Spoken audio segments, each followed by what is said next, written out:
AMD releases FidelityFX SDK 1.1.3 on GPUOpen, introducing several improvements and updates. The latest AMD FidelityFX SDK introduces several bug fixes, including issues with the existing FSR 3.1.1/2. Several updates have been released to fix various problems developers faced previously. AMD FidelityFX SDK 1.1.3 introduces AMD FSR 3.1.3, frame pacing tuning options, and better compatibility with Microsoft GDK. AMD announced the release of its latest FidelityFX SDK 1.1.3 on GPUOpen, simplifying a lot of things, which were a hassle for game developers. Plus, there are tons of optimizations surrounding various features that enhance the toolkit for better integration. The latest patch update focuses on fixing the already known issues but introduces various functionalities for Vulkan and DirectX 12, building upon the previous FidelityFX SDK 1.1.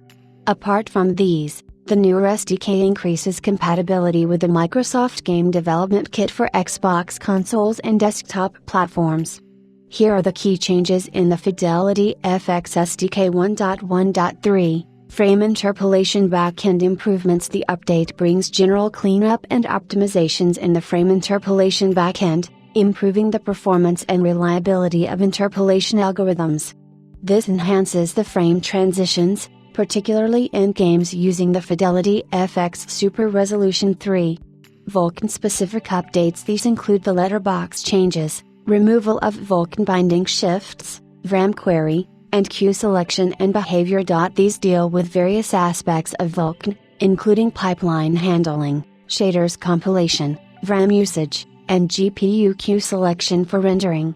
Game_motion_vector_field pass fixes. This addresses the incorrect ampling of the back buffer and certain motion vector calculations, which resulted in artifacts during rendering.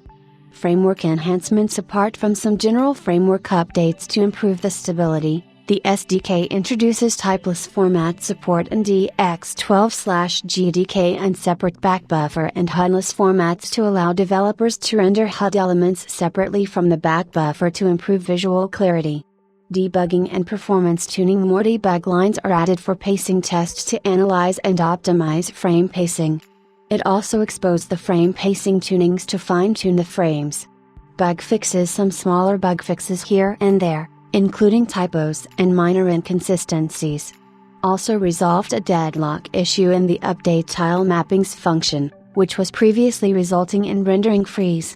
The unused distortion texture channels are also removed to reduce unnecessary resource usage. The biggest update is the inclusion of FSR 3.1.3. which brings several updates over the previous version. These include fixing the existing issues and introducing the hybrid spin lock pacing as an opt-in feature for better control over frame synchronization. Plus, the updates made to AMD FidelityFX_FSR3 frame interpolation GDK sample brings native FSR 3.1.3 support to Microsoft's Xbox and desktop platforms.